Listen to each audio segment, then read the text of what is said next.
Well, hello and welcome to today's Healthy Eating Research webinar, Amplifying Your Research Using Digital Platforms. I am Megan Lott, Deputy Director at Healthy Eating Research, and we are thrilled to have you join us for today's presentation. This is the third webinar in our series designed to help public health researchers communicate their work to drive change, and we have a really exciting lineup of panelists for you today. Before I introduce our moderator, I want to review a few important meeting logistics. Today's webinar will run for about 60 minutes with plenty of time for Q&A and discussion. Participants will automatically be muted when joining, but you can ask any tech or logistics questions for the host in the chat bar. You can also ask questions for the presenters in the Q&A bar. Today's webinar is moderated by Sova-Claypool from Burness Communications. Lee is an experienced creative strategist with a background in all things digital, from email marketing to social media strategy and influencer engagement. Prior to joining the team at Burness, Lee ran state and local gun violence prevention campaigns with Every Town for Gun Safety, promoted voting rights and campaign finance reform at Stand Up America, and served as director of influencer engagement for Elizabeth Warren's presidential campaign. We are thrilled to have Lee join us today, and I will hand it over to her to introduce the webinar and all of our other speakers. Thanks so much, Lee. Awesome. Thanks, Megan. I'm happy to be here. So excited to be here. The goals for today's training are to provide sort of a platform overview of LinkedIn, some best practices for how researchers can use the platform to amplify their work and expand their audiences. You'll hear a little bit from me at the top, as well as our sort of panel of experts who I'm going to introduce in a second, about why this is helpful and important, as well as examples and tips for how to use it in a way that works for you. And then, of course, as mentioned, we'll have time for some questions.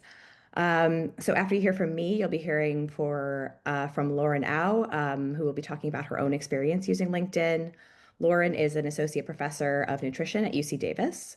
Her research is on dietary assessment, nutrition policy, and obesity prevention, specifically focused on low-income populations. She focuses on using AI to improve dietary assessment technology and how cross-utilization of safety net programs can impact nutrition security. And in addition to sharing her LinkedIn experience, Lauren will be on our panel to answer your questions alongside Nick Dean and Megan Lott.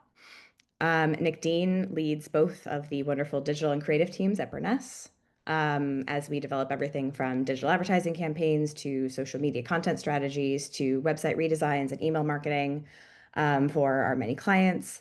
His work is focused on engaging the right people in the right way with the right message, and the importance of making connections between personal goals, organizational goals, communication goals with what can be achieved online on platforms like LinkedIn. He's also a great boss. And last but very much not least, Megan Lott, Deputy Director of Healthy Eating Research, which supports research on the strategies that promote healthy eating in children. Megan manages program operations, collaborations with partners, and research priorities. She's also a registered dietitian with a BS in nutrition sciences and dietetics from the University of Cincinnati, and a master's in public health from UNC Chapel Hill, and is currently based at Duke. So that's everyone who you're going to be hearing from today. We're super excited. I think this is going to be really awesome and excited to get started. So as I mentioned, we are going to be talking about amplifying your research online, specifically how you can use LinkedIn to amplify your work and support your goals. We're going to be talking about why the focus on LinkedIn, go through some best practices, and then some tips for engaging with your audience and the feed, which is just as important as the actual content that you post. And then, like I said, I'll turn it over to Laura. So we can go to the next slide and talk about why specifically LinkedIn, why the focus on this platform in particular today. So LinkedIn is the professional social network. It used to be just a place for people to find jobs and for people to hire employees. But over the past decade or so, it has really transitioned into a social platform alongside that. One where people, but just only one where the content everyone is posting is primarily focused on their work. So promoting their projects, their organizations, and the issues that they care about. And the algorithm itself supports this. So it quite literally prioritizes what it calls valuable knowledge and advice. And what this means is that it doesn't just look at what is getting the most clicks and what is going viral. It actually looks at the content of the posts It assesses its value, what it's saying, and who is saying it. And it evaluates whether it is substantive, whether it is accurate, and whether the person actually saying it is an expert in what they're saying. So you can sort of already see why it is an ideal platform for researchers. Um, it's also easy to find and target specific audiences on LinkedIn, both organically and with paid content, through like an organizational page. They have really hyper-specific ad targeting and a very responsive algorithm. So if you really want to get your work in front of a hyper-specific audience, this is the platform to do that. LinkedIn also really supports longer posts than any other platform and information-heavy post types. And we really mean this when we say it. So the LinkedIn algorithm's favorite post type, the type of post that does the best across the board, is what's called a document post. And that literally means you can upload a full research report as a PDF, quite literally up to 100 pages of a document as a document post, and it will upload as this nice scrollable PDF. And that performs the best as the best post type on the platform across the board in sort of like every measurable metric. And it can look like this. This is just an example. LinkedIn is also the most professional, as we mentioned, but also one of the most stable platforms in what has become a very sort of like shaky, shifting social media space. I should clarify this sort of visualization is not based on any data. This is just sort of a visualization of our opinion on where things stand at the moment in the social media space. But sort of between Twitter's collapse and everything that has come after that, the drama with TikTok and Congress, Meta's ever-shifting platform rules, LinkedIn is not only the most professional platform, as I mentioned, but it remains the most stable. Now, before we get into some sort of best practices for content, I want to talk about what to do before you start posting. So optimizing your profile, which basically just means ensuring your profile is complete. So making sure you have a photo, a cover photo, and that all your sections are filled out. This is not only important for aesthetic reasons to make sure that it looks good and professional, but the algorithm actually looks for complete profiles to decide if it's going to boost your content, basically if it's going to take you seriously as a as someone who's utilizing the platform. It's also how it knows who it's going to show your posts to, because one of the ways that it decides that is by the keywords and phrases that you use to describe yourself and your work in those about sections in that headline section. Next, you're gonna want to spend some time scrolling your feed and engaging with it. So liking posts, following your peers, joining groups. This is not only going to help sort of curate your feed to make it a more enjoyable, unique experience for you, but it's also going to help the algorithm know what audiences to put your posts in front of. Expanding your audience, this is next one is pretty obvious, but you're going to want to be regularly connecting with and following people, whether that's your peers or your colleagues or just people who work in your space. LinkedIn gives you that whole feed of suggestions that's nicely curated of who you might want to follow and engage with. It updates regularly. So spending the time to just regularly be growing your network is really important here. And then lastly, making a posting plan. We're going to get into more detail on this later, but consistency is really key with a platform like LinkedIn. How often you post matters a lot less than just making it a priority and making it regular. Now, moving into content tips, we're going to run through some just quick top line tips for what to keep in mind when you're posting. So, basically, feeds, there's a lot going on. There's a lot going on in people's feeds. The main thing we want people to keep in mind when you're posting is that everything you post should add value. And we like to keep three things in mind when doing that. Everything you post should do one of three things, if not multiple, and that is entertain, inform, or validate. So, some examples of this. The first one is entertain. So, this post is entertaining. If you see this big bear in your feed, you're gonna stop scrolling and go, "What is that?" It's surprising. It's funny. It's going to what we say like to say is stop the scroll. Um, What's nice about this post, my favorite thing about it is that it's also informative. So it's entertaining and that it gets you to stop. But if you actually click see more in this post, the actual caption of the post is information about bear hibernation schedules and how to avoid disturbing them when you're hiking in national parks. So it is both entertaining and informative. Informative posts are obviously pretty straightforward. These can provide new information or just a new or interesting take on old information. This post could just be, it isn't just regurgitating a big block of text, it's presenting the information in a way that looks nice. It's big, it's bold, it takes up a lot of space in the feed, which is also sort of a tip. It's quite literal. The more time it takes people to scroll past a post in their feed, the more likely they are to stop on it. Um, and so that is just a helpful thing to note as well. Validating posts are a little bit harder to define, but basically just anything that makes your audience feel seen, understood, or part of a group. So this is validating just because it is saying something out loud, saying, hey, this is an experience a lot of us have. It's a hard thing and it's normal. So anything that makes people feel like they are part of something. Next is grabbing attention. Like I mentioned, feeds are crowded. Your posts are going to need to find a way to get people to stop scrolling. So one way we like to think about that, if you can go to the next slide, is shifting your focus from how can I share this thing, like how can I just get it out of my inbox and onto social, to how can I grab attention with this thing. And so an example of this is there's a lot of awareness days, right? There's an awareness day almost every day. If I just went by and there was a block of text about World Mosquito Day, I probably wouldn't stop scrolling. But massive red image of a big bug, that's gonna get me to stop scrolling. It's pretty much as simple as that. Next is making it easy. You all are researchers, you're smart, your audiences are smart too.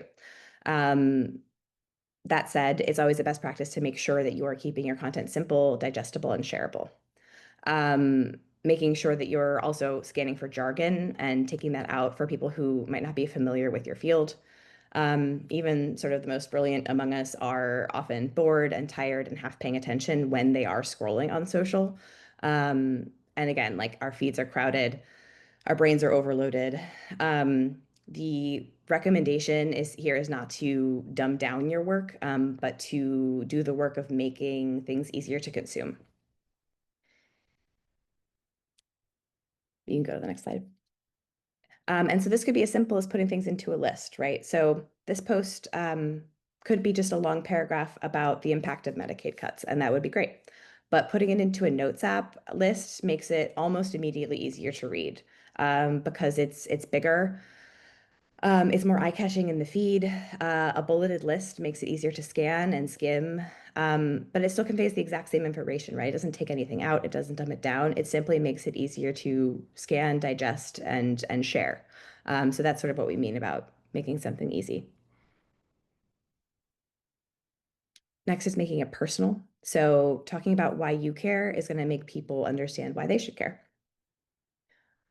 And obviously, we've mentioned several times that LinkedIn is the professional social platform, but it is still a social platform at the end of the day. So it's really important to personalize your content as well and make those connections between your work and yourself. Now, this doesn't mean you have to get super deep, super vulnerable, share anything that you're not comfortable with sharing if you don't want to.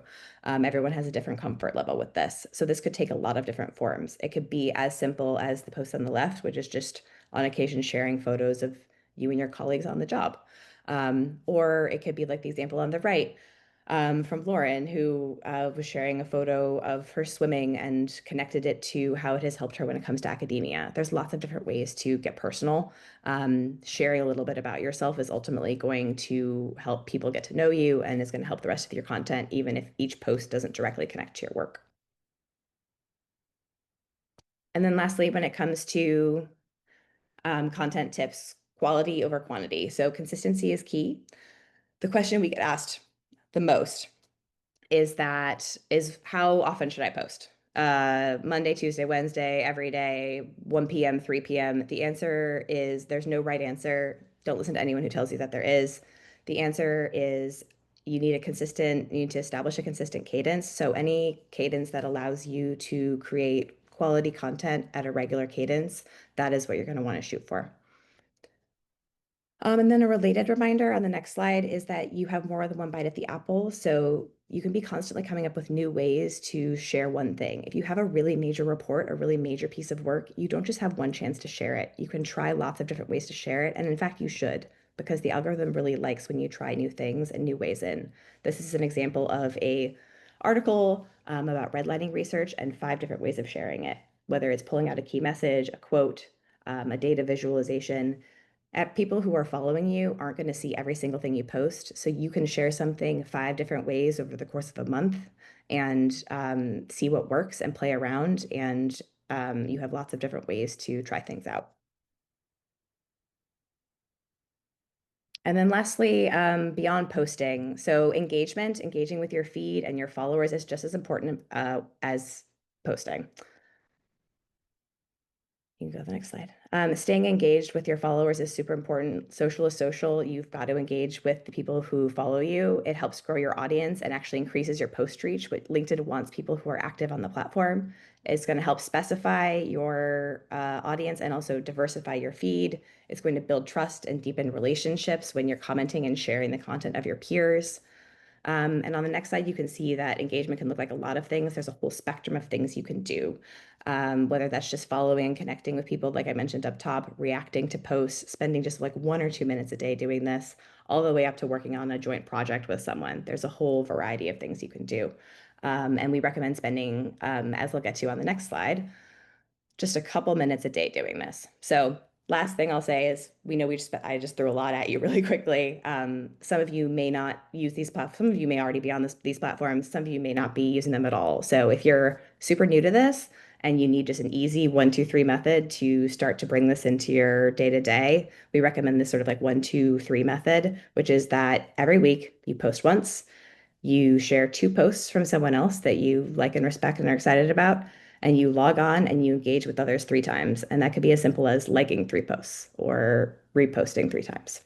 So yeah, that's the 1, 2, 3 method. And I will now pass it over to Lauren, who's going to share her sort of personal case study of what it's like to engage on the platform. Hi, everyone. It's good to see you. I'm going to talk about using LinkedIn specifically and how to amplify your research and your brand. So I use 3 social media platforms. I use LinkedIn for networking, so more of my professional circle. I use Instagram for more of my personal circle, so more connection with family, with friends. And then I use Strava for more, it's a physical fitness app, and it's more for motivation and inspiration from a physical activity level. Next slide. So the way I use LinkedIn are for different reasons. I use it for networking. I use it for highlighting grants or milestones. I use it to spotlight my trainees. So my students that are doing great work, I want to profile them. I use it to share my research in a way that Lee explained, in a way that is not dumbed down, but it is a way that somebody that follows me, let's say someone that's a lawyer, someone that's outside of our research circle, could still understand within about a second of reading what I post. And then again, I also use it to share milestones. So what I'm going to share next is just these case study examples. So this one is an example for networking.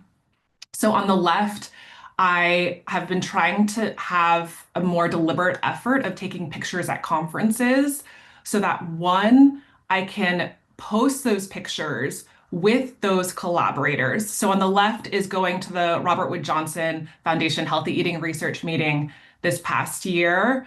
I presented, so I wanted to post a picture of that presentation as well as meeting with other collaborators in the field. And then I also try to make my posts personal. So in this post on the left, I talk about getting my first grant as a PI, which is a huge milestone as a researcher.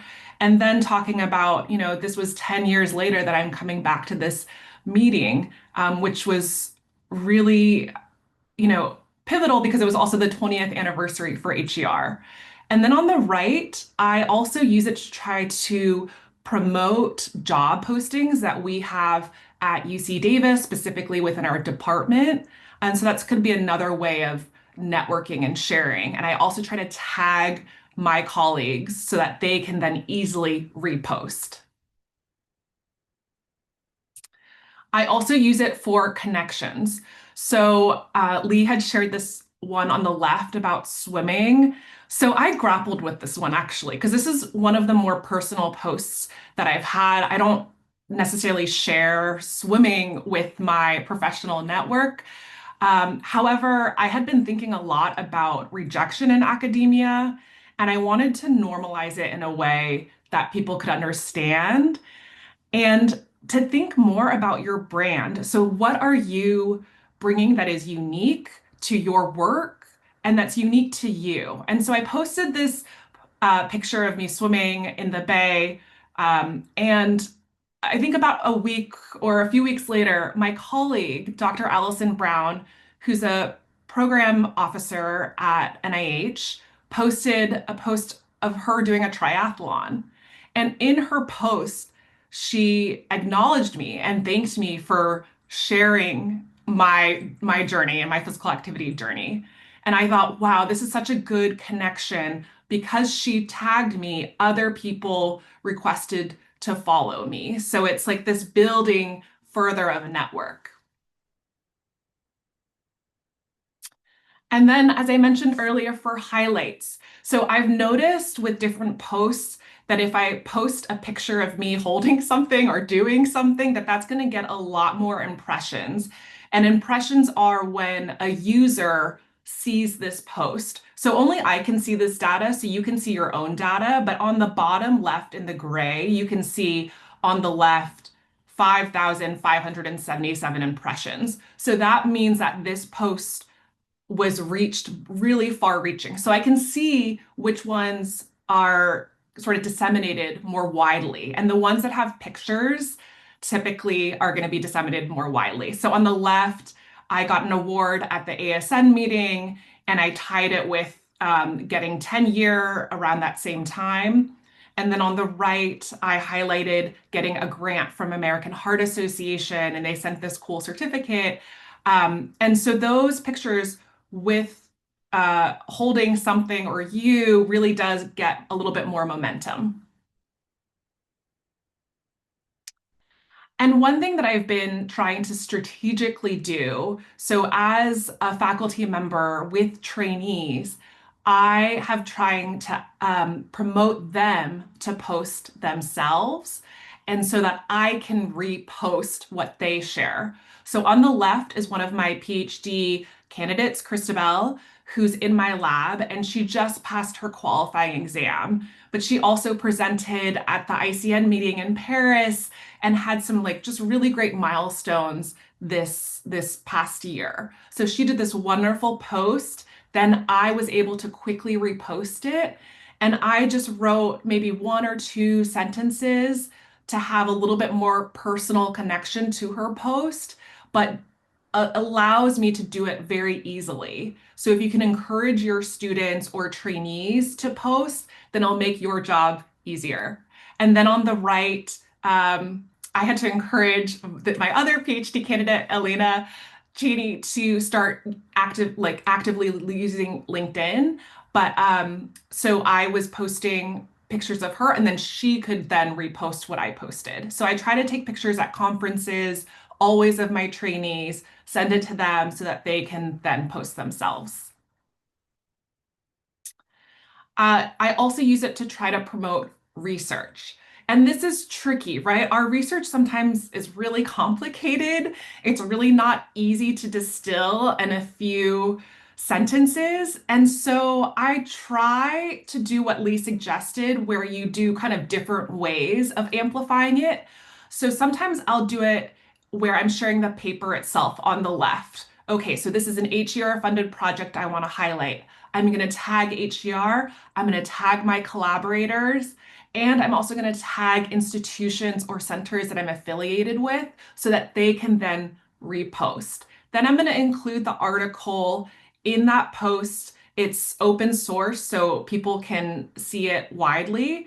And then on the right, because I have these different networks, they may share the research in a different way, and I can then repost their story, which is really nice. And it's a very low lift, but it's still a way of getting in that feed and getting your research out there.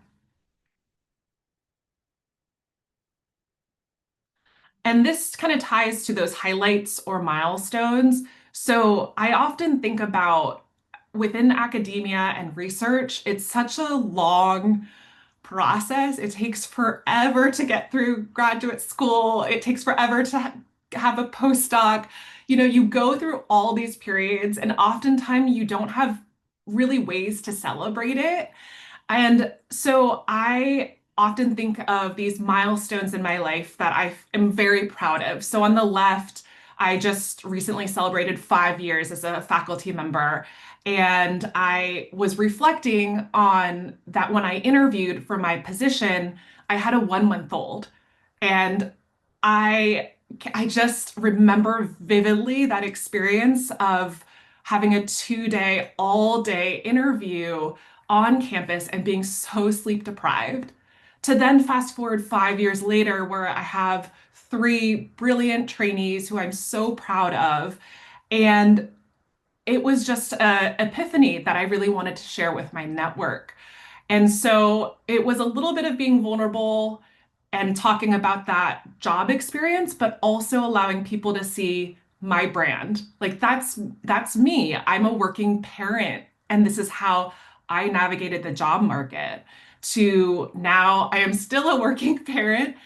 I have a 3 and 5 year old, but now I have been able to build my lab. So this is where I've come. And then on the right, I think one of my biggest posts was when I posted that I got tenure and promotion. And I was so happy about this. And this was actually when I started really engaging with LinkedIn was just about only a year ago. So I have been using LinkedIn in a way, and I can talk about this more later through the Q&A, but I use it to follow my colleagues. I use it to see what research they're doing. I use it to see what's coming out from different agencies, different, think tanks. And I've noticed certain HCR, what I like to call LinkedIn influencers, who are doing a really good job of profiling their research centers, their research portfolios, and so two of them here are Dr. Deanna Holscher and Dr. Carrie Cotright, and they have very different ways of personalizing their message. But I just thought that that would be good to highlight that they're just doing a really good job of, continually promoting their work. And then some final takeaways is that when I'm posting, I always think of, would my grandmother approve? So think, Lee said, think about quality. I'm not going to just post something quickly. I'm going to think about it, especially if I'm going to put a few words. And is it something that if it was taken out of context, so someone was going to take a screenshot of it, would I still feel okay about it? Be authentic. So think about your brand, what message you want to convey to others. You're building this brand through LinkedIn. And then think strategically. So highlighting trainees, I started doing that because I want to get them ready for the job market. I want to highlight their skills, their assets, what they are doing. So think strategically about how you can continually do that. Thank you, and I look forward to the questions.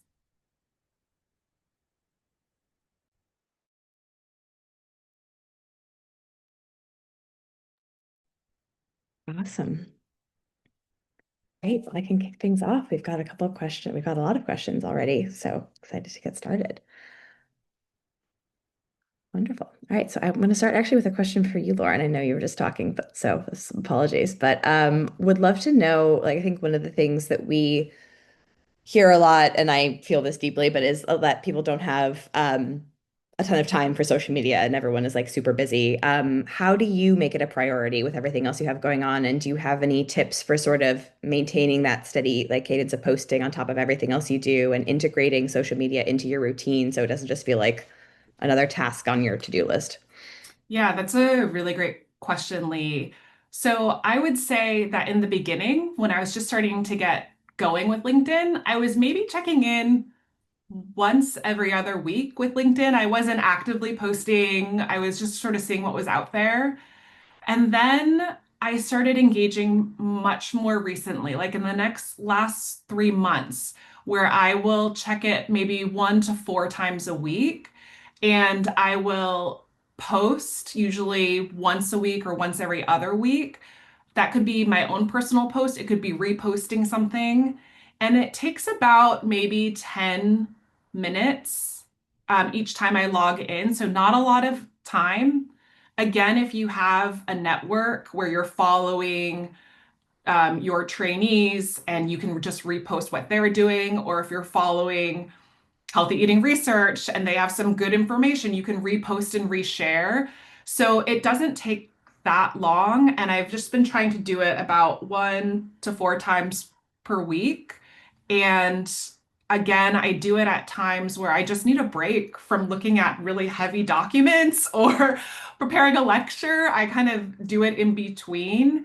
And now it's just been more of the rhythm. And I think more of it is like it's your brand and you have to continually maintain that brand. Yeah, absolutely.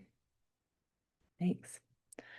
And then Megan, I know like it's great that healthy eating research I know has leaned heavily into digital from like not just on LinkedIn, but I know you all have done a lot of the Instagram and have been utilizing content creators in really cool ways and going live and things like that. What are sort of the biggest benefits you've seen from that? I know there's been some folks asking about like what is the value of this stuff. So what are the benefits you've seen from amplifying research on social compared to some other platforms or channels?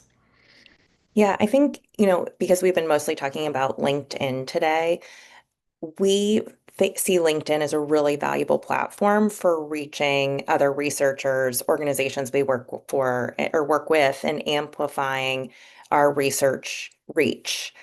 So getting findings from funded studies or findings from reports out to a wider audience.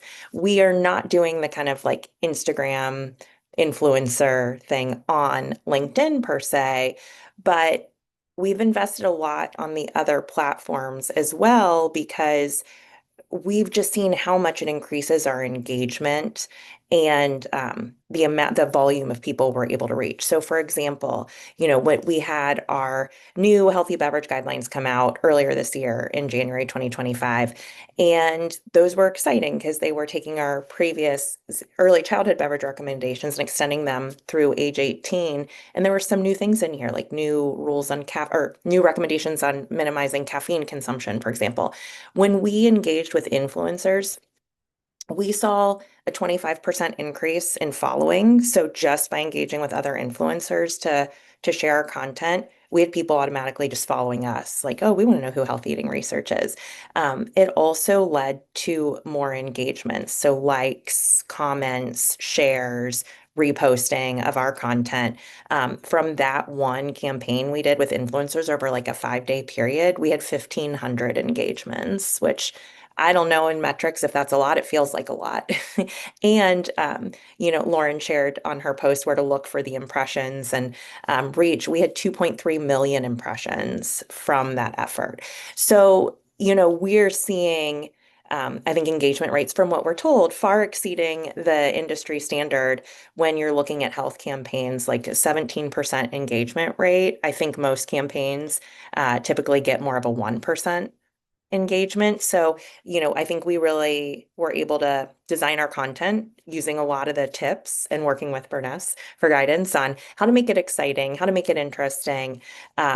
But really for us, the value has just been in getting the research out to a much wider audience and finding new ways to connect too with parents and translating really complex findings that would be in, journal articles to what does this mean for me as a mom of a 9-year-old and 12-year-olds to how do I implement this in my everyday life?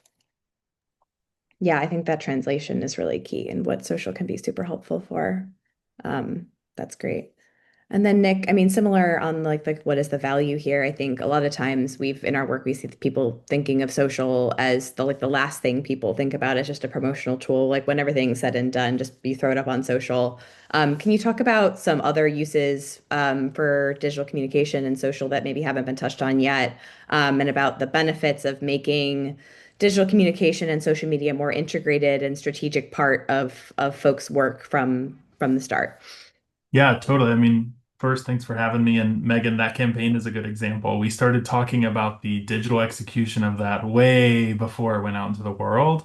And I think then we saw the results do really well because we were thinking about what is this going to look like online and how can we actually get people to engage. So starting early with digital comms has always paid off with our partners, especially with our research focus, like evidence-based partners, because there is work that needs to be done to make it stand out on feeds where you have bears and puppies and people swimming and doing fun things. And then I'm like, look at this research, right? Like we have to do the work and it takes some time to get that right.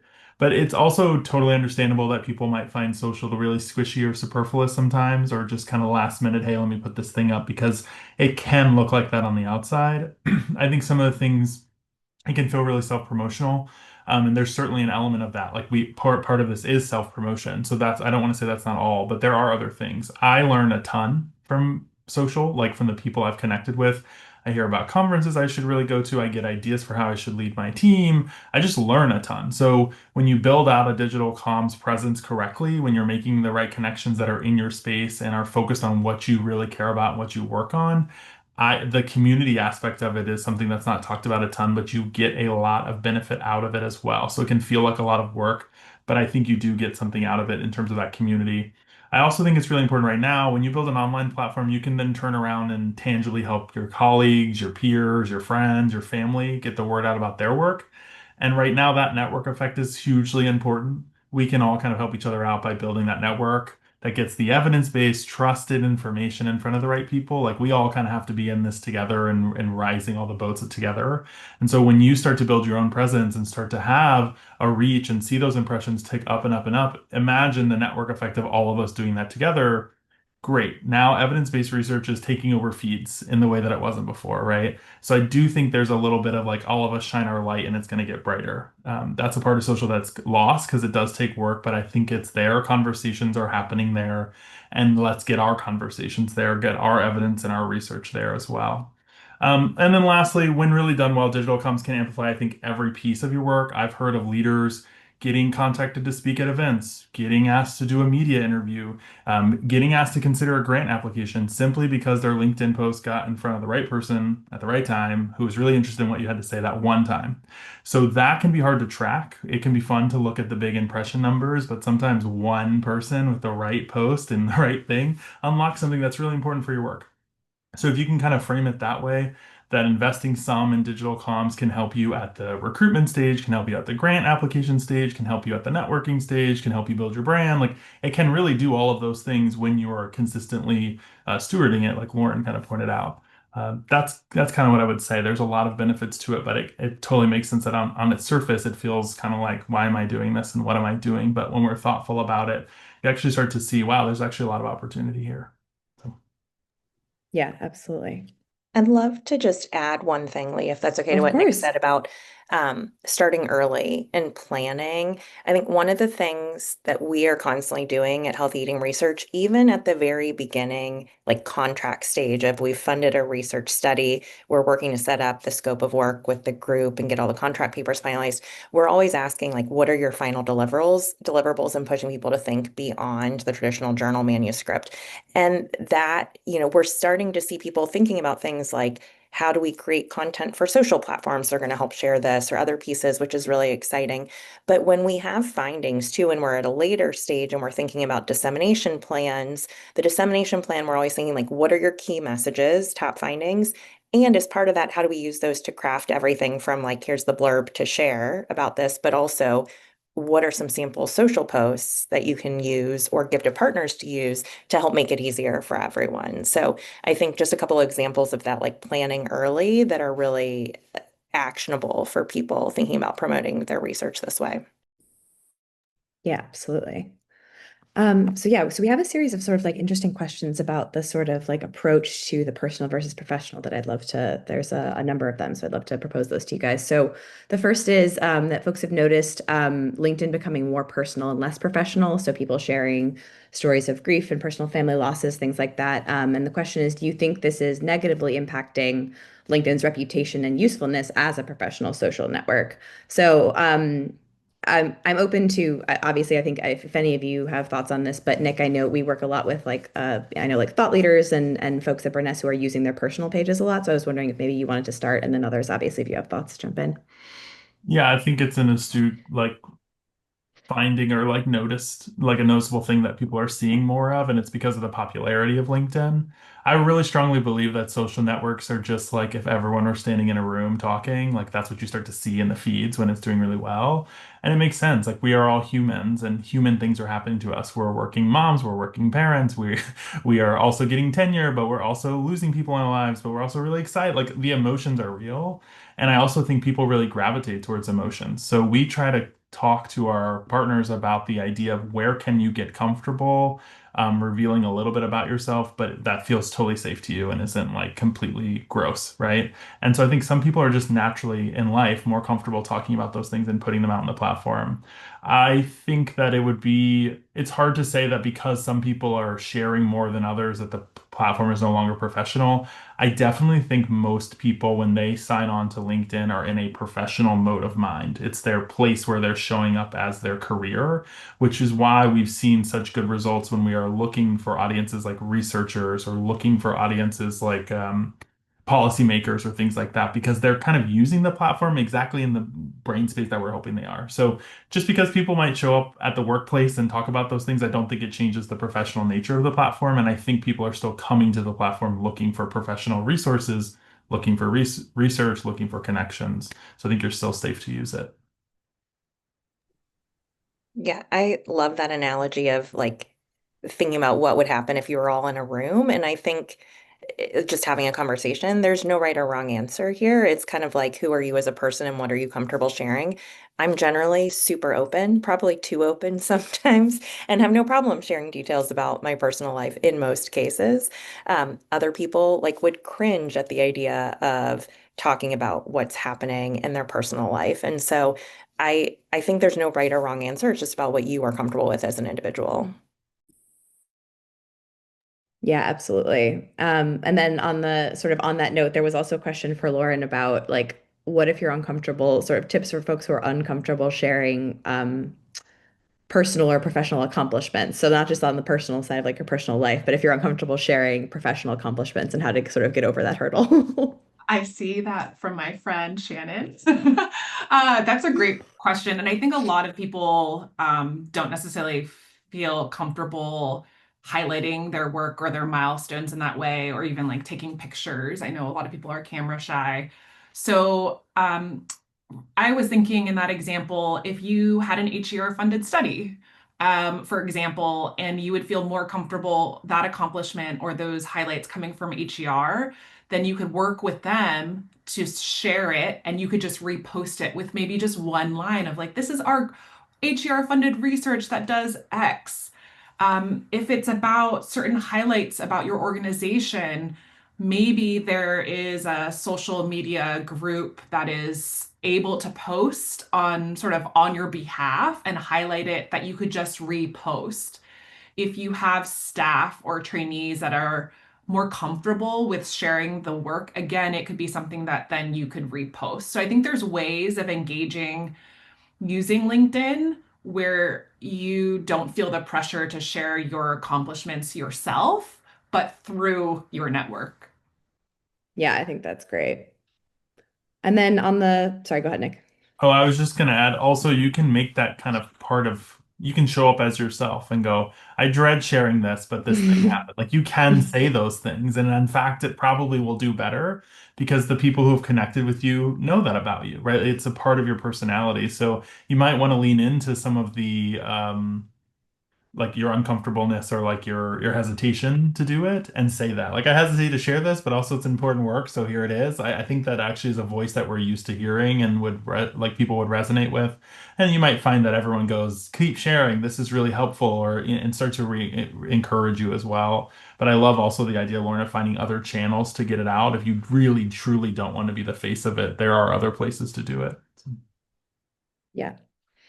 And on the topic of sort of like success stories or sharing accomplishments, there was a question about, if we're not looking for a new job, like what is the value of posting on LinkedIn? Like someone said, like I don't post on that platform. I want to know the value of it. So I thought, rather than sort of talk, we've talked a lot about like sort of like the broad value, but I would love to maybe know if you all could share like what's like a success story, like whether it's from a client or from an organization or a personal, like what it like if maybe everyone could share something amazing that happened because of posting on LinkedIn, like something really cool or like a client success or something like that illustrates the value of the platform.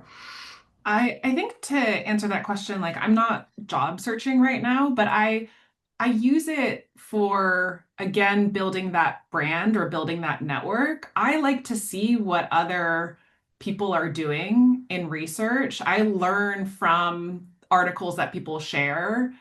I also find information that's about professional development that's broader beyond just our research discipline.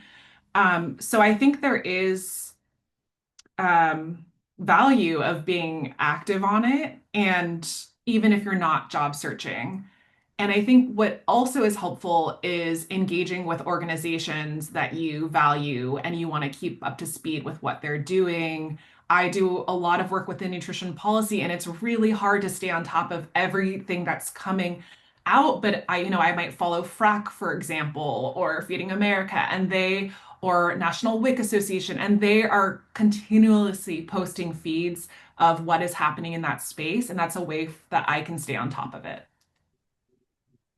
Yeah, I think similarly, sometimes it's helpful to use that to stay on top of what other people are doing. For example, with all of the program and policy changes that have happened in 2025, um, at the Health Eating Research annual meeting last March, I was getting a lot of questions of what is the research community doing? What are we doing? How do we collectively respond? What do we need to know? And through conversations, wasn't hearing anything.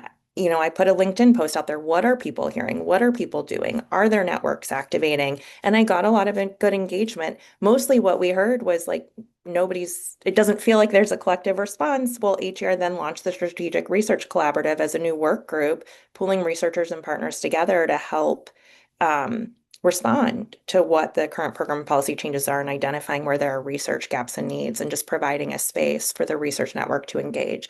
So that's a more recent success story, but for us, that was super helpful in driving that direction of like, yes, there's a gap to be filled and we could step in and play that role.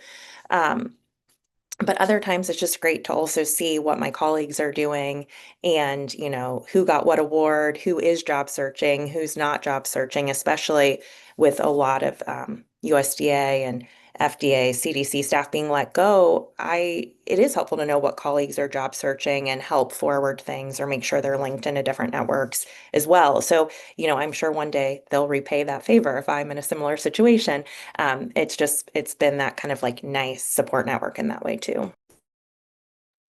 Yeah, I think the success stories, I mean, I've had partners who've gotten asked to be an interviewee on a podcast from a LinkedIn post that someone saw or they were talking about the same topic. Journalists have connected with some of our partners and now follow along with anything that they're posting, which is a huge win. A very different way of kind of the media relations side of things, right? Like, who knows? Sometimes journalists are posting looking for leads and now they're connected. And so there's a way in for some of the media relations side of that, if that's a goal of yours.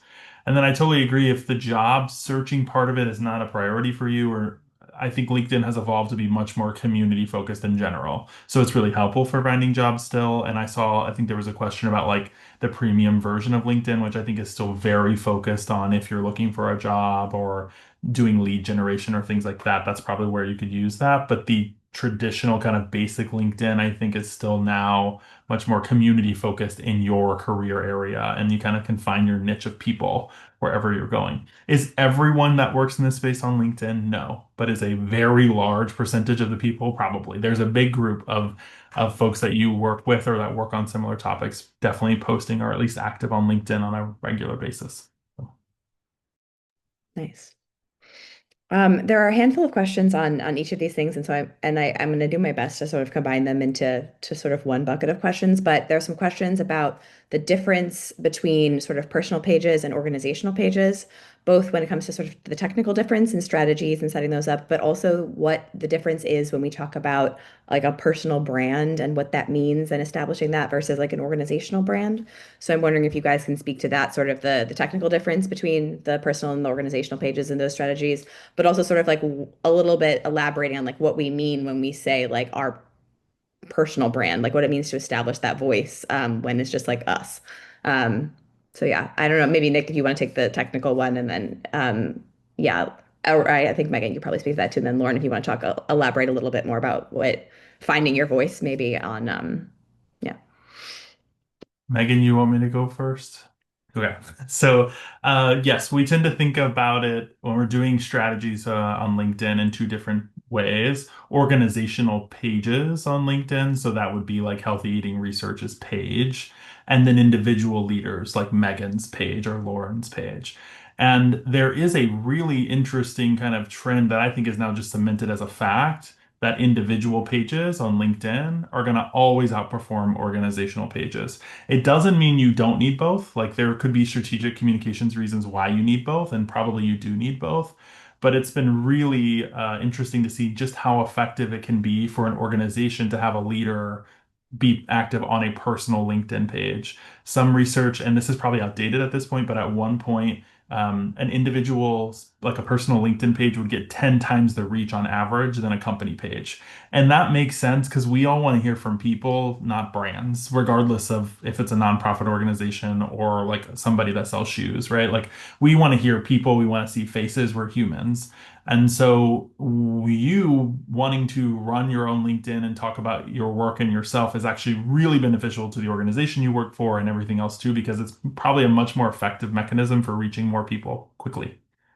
So I would say that there's more of an effort, and we have been pitching more and more to our clients to really consider how leaders could show up and be a channel because of how effective it is. Pages are great. They can be really helpful to put out the research. They can, to Lauren's point, maybe you don't have a person who wants to be the face and you need to have a page. Like you are serving as the authority on a topic and people are looking for you there. Like there are tons of reasons to have them. But I would definitely say that right now, especially the trend is that individual pages are well worth it and doing really well across the platform. Yeah, I would say we see that with healthy eating research too. For example, if we post something on the healthy eating research page and I simply reshare it, I think that's a pretty good metric. I probably get 10 times the impressions on my reshare that than EGR gets.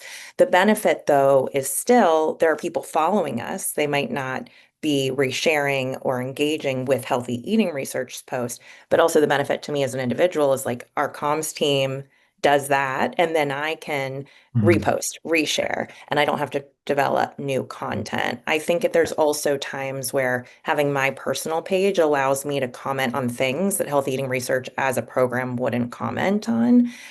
So it gives me a little bit more freedom there as well. I will say one of the things I struggle with sometimes is finding that balance. Like if we have a big HER thing coming out, sometimes I'll find I'm putting more attention into the HER stuff with our comms team and less into my personal LinkedIn page. And I'm trying to get better at finding that balance because it doesn't have to be hard. I just kind of forget. And so, like Lauren was saying, finding time for me, it's like I just have to put it on my weekly to-do list and then it's going to happen. But if it's not on that list, it will never happen. So finding that balance is what we're doing. But I think like there's so much value to having both. And then Lee, to answer your question about the personal brand, the way that I see it is it's based on these silos of research that I'm interested in. So I'm really interested in WIC research, federal nutrition programs in general. I'm interested in food insecurity. And so I will like or repost certain things that are coming out from certain groups. I will share my research that sort of fits within this window. So my research brand is very apparent, and that's what I am known for. But also on a more sort of personal level, I want to be known for like good mentorship and supporting trainees. So I will often try to comment on students that have graduated. It could be undergraduate students. It could be current graduate students that are going into a postdoc and that are sharing their research accomplishments. So when I say personal brand, I think about like what do you want to invest your time in when you have such limited time on this platform? I'm not going to necessarily engage with my network that is doing stuff in all different areas as much because I just don't have time.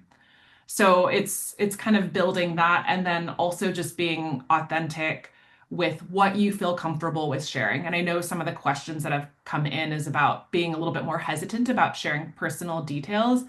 And I still think you could use LinkedIn in a way where you're not sharing as much personal information about yourself, but you could still be highlighting the work that you're doing that's going to add a value to the network. Yeah, absolutely. Yeah, and there were a number of sort of sorry, Megan, go ahead. You were gonna Oh, I say was gonna say, just to add to that point, I can't think of one time I've ever read someone else's LinkedIn post and thought, well, that was shameless self-promotion. Um, Seriously, I cannot think. I mean, if I see Lauren saying, I got this award or I got tenure, my immediate reaction is, that's amazing, awesome. Like I cannot think of a single time where I have thought, ooh, why are you self-promoting? Yeah, absolutely. And I think there were a number of questions sort of about how do you about how much personal information to share and I think I like the way this was phrased. Is there a cringe mountain you had to climb of like worrying about people's self-perceptions coming across as too influencery? And so I'm not sure if there's like a great I think you all have touched on this about like finding your voice and stuff, but maybe I don't know if there's anything more to say about this really, but that there's no really right answer when it comes to this, but I don't know, maybe Nick, if you want to touch on, um, we do this exercise a lot when we work with folks who are trying to establish themselves as sort of thought leaders in their space of like our tone of voice exercises. If maybe you wanted to talk a little bit about that.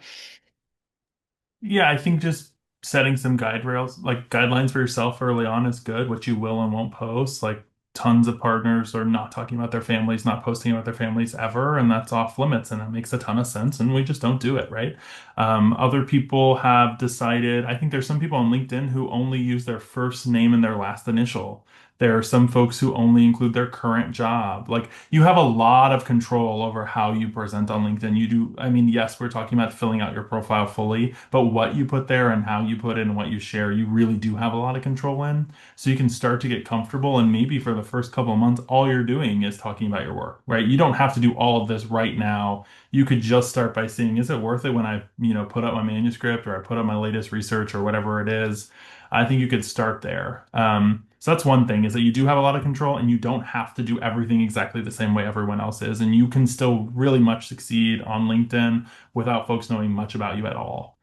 It's just that sometimes, even if you're posting about your research, what motivated you to do that research? Why do you think it's important to the world? So it doesn't have to be personal in the sense of something personal about your life and beyond work, but it could be more about the motivation of a why behind what you're doing, and that's going to help you stand out and get it seen more often. I think the experience that Megan talked about seeing people celebrating themselves and only having good feelings is exactly what we know is that in general, people want to be nice to each other, especially in a professional setting like LinkedIn. And so you can take advantage of that in a good way and say, here's this thing that we're working on, and you probably care about it, and you probably will value from it, and you probably want to help me support it. So I'm putting it in front of you to do that. And so it's just kind of a shared community thing that I think is there and that can be helpful. There's a question about connections versus followers, and this is like sort of a tough one for LinkedIn because it's sort of confusing. So maybe, and it's sort of up to you, who you choose to connect with versus follow. So maybe toss this to Lauren to discuss how you decide who you connect with versus follow, and then maybe if Megan and Nick you wanted to talk about like the act like how you each approach it. Yeah, this is such a great question because I just asked Nick and Lee this before the meeting started. It's something that I've grappled with because I get a lot of connection requests from people that I don't know that may be working in the similar field. But I've noticed that when I accept too many of those connection requests, that it then starts diluting my feed where those people might be sharing it and I don't really know them. And so I'm not seeing the material from the people that I do know. And so, Nick, I was wondering if you could share what you explained to me, which I will now go to LinkedIn and sort of look at this in a different lens. Sure. And this is a great way to end it. I know we're at time, so I'll go really quickly. But essentially, you control the default on your profile. So people can either default to connect with you or default to follow you. When someone asks to connect with you, they already kind of automatically follow. So follow just means that they can see your content. They can't message you. You're not fully connected. They can't see everything, but they can see what you're posting. So if you get a bunch of connection requests and you don't really know them and you're not really sure, but you wish they could see your stuff, you can just leave them there and they're going to follow you and see your things. If you're turning your LinkedIn to something where you're promoting a lot, you're broadcasting more, you're engaging more, and you want people to follow more, there is a setting you can change to where your default is follow. And so it makes it harder for people to find how to connect with you, and it makes people default into the follow, which is what you want because you just kind of want them to see your content. It's a little wonky. We have some resources on it that I think we can send after the fact, so we'll get it to Megan and team and make sure that it gets out to all of you. But that's the quick minute version of it. But Megan, I'll pass it to you to wrap up. Great. Well, thank you so much, Lauren, Lee, and Nick, for joining us today, sharing your time and wisdom. I know a lot of the comments in the questions have said this has been so helpful. So please feel free to reach out to the HER team if you are looking for more information, more resources. The webinar will be recorded and made available soon on the HER website, as well as additional resources. So thank you all again for joining us. Have a wonderful day.